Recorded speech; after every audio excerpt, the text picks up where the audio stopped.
Okay students, आज के इस वीडियो में हम एमरजेंस ऑफ रीजनल कल्चर के बारे में बातें करेंगे।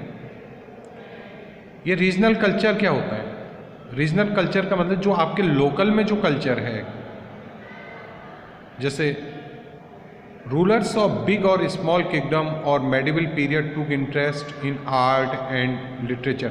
बच्चों, जब हमने इस मेडिवल पीरियड की बात की थी, बाबर, हुमायूं, अकबर के बारे में बात की थी, तो उस समय हमने ये देखा कि जितने भी आर्ट्स और लिटरेचर और आर्किटेक्चर, इन सब में बहुत ज़्यादा इंटरेस्ट लिया गया है। लिखने में भी बहुत ज़्यादा इंटरेस्ट लिया, आर्ट में भी, आर्किटेक्चर में भी। तो उस समय अगर हम देखें तो वहाँ के जो आर्ट आर्किटेक्चर में रीजनल कल्चर ही ज़्यादा दिखाई दिया। Many languages made good progress during the Mughal period.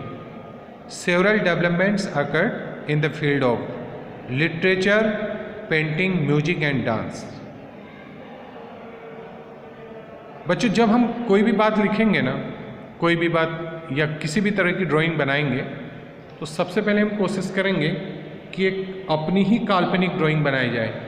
देख के नहीं, बल्कि काल्पनिक ड्राइंग हम बनाएंगे तो हम अपने क्षेत्रीय, जहाँ पर हम रहते हैं, उसके आसपास के सराउंडिंग के अनुसार ही बनाएंगे। और वैसे ही जब हम कोई पोएम लिखेंगे तो सराउंडिंग में जो देखा है उसके अकॉर्डिंग ही लिखेंगे। कोई भी पैराग्राफ लिखेंगे तो सराउंडिंग में जो कुछ देखा है उसके अकॉर्डिंग लिखेंगे।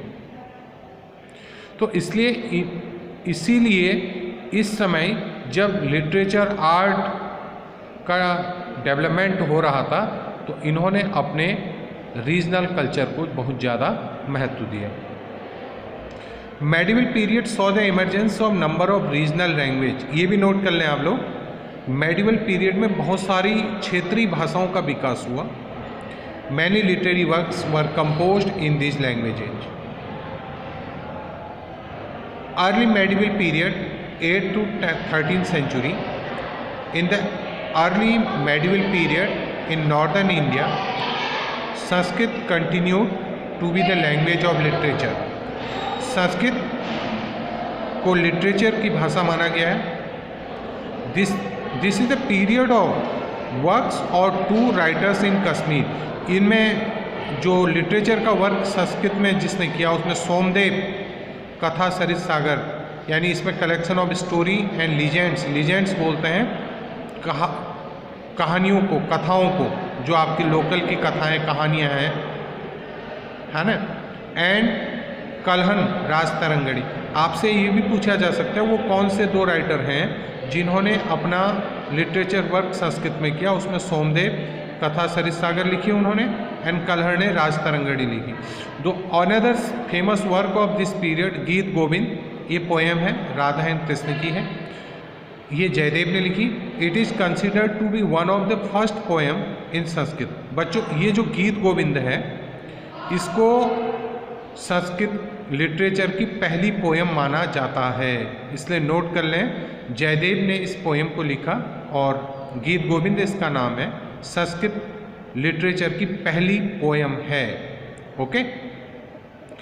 Another important Sanskrit work of this period, इसमें Bilhana, Vikramanka, Devacharita, a biography of the Chalukya king Vikramaditya की एक, इन्होंने बायोग्राफी बोलते बेटा जो जीवनी होती हैं, जो अपने बारे में जो बातें लिखी जाती हैं, विक्रमादित्य चरित बिलहन ने लिखा है। इसमें चालुक्य वंश के जो राजा थे विक्रमादित्य छठे, उनके बारे में लिखा गया, उनकी जीवनी लिखी गई।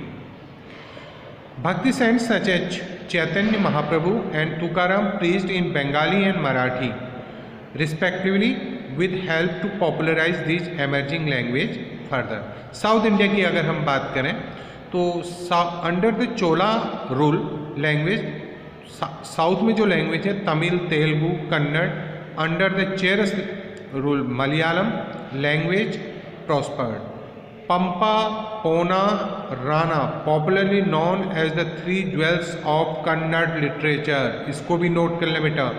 ये पंपा, पोना एंड राणा ये बहुत फेमस, इनको ज्वेल्स के नाम से जाना जाता है। रोड ग्रे रामायण को तमिल में लिखा, ठीक है। रामायण वैसे संस्कृत में लिखी हुई है। Nannaya and Tikkana translated the Mahabharata into Telugu. बच्चों इसे नोट कर लें, these are very important lines. उसके बाद जो नेक्स्ट बात आती है सल्तनत पीरियड की है, 1206 से 1526 तक। द दिल्ली सल्तनत was great advancement in the growth of Indian language and literature.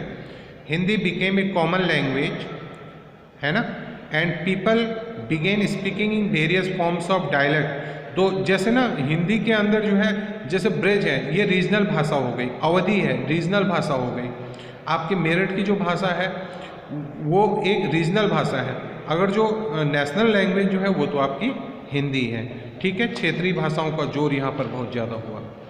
उसके बाद बच्चों नेक्स्ट हम आपको बताएंगे अदर लैंग्वेजेज, उनमें जैसे एमर्ज, इसके इन भाषाओं के अलावा भी दूसरी भाषाएं जैसे Punjabi, Oriya, Assamese and Sindhi. Purana of the Ramayana and Mahabharata were translated some of this language. Works on medicine, बच्चों मेडिसिन में आपका चरक संहिता का बहुत नाम है, सुश्रुत संहिता एंड रघुवंश छाया were translated into Arabic Persian introduced by Turk, okay बच्चों। उसके बाद इसमें अगर हम introduce by Turk and code language की अगर बात करें, कोड लैंग्वेज की मतलब जो राजा के दरबार में यूज की जाती थी। मोस्ट आउटस्टैंडिंग जो लिटरेरी फिगर उस समय हुए जिन्होंने लिटरेचर, अमीर खुसरो ये बहुत फेमस थे। और उसके बाद इसमें ज़्यादा आप इसको एक बार जनरली पढ़ लें। In course of time Persian and Hindi fuse to give birth to new language. Persian और हिंदी के संयोग से एक नई भाषा बनी, उसको उर्दू कहते हैं। बच्चों इसे भी नोट कर लो, उर्दू भाषा पर्शियन और हिंदी के संयोग से बनी है। The word Urdu means camp.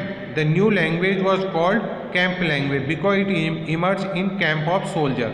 बच्चों ये जो उर्दू लैंग्वेज थी, उर्दू लैंग्वेज को सोल्जर्स के लिए इस्तेमाल किया जाता था, इसलिए इसको कैंप लैंग्वेज भी बोलते हैं, ठीक है, ध्यान रखना इसका। Urdu emerge as a link language which was spoken and understood by large population. It soon developed as one of the richest literature in the world. और आज जो है उर्दू एक स्पेशल लैंग्वेज के रूप में डेवलप हो गई है। The literature of period consist of famous original works. Amir Khusro ने जो किया, Srinatha Haravilasa in Telugu, Malik Muhammad Jayasi Padmavat in Hindi and the poem of Vidyapati in Maithili. Okay बच्चों।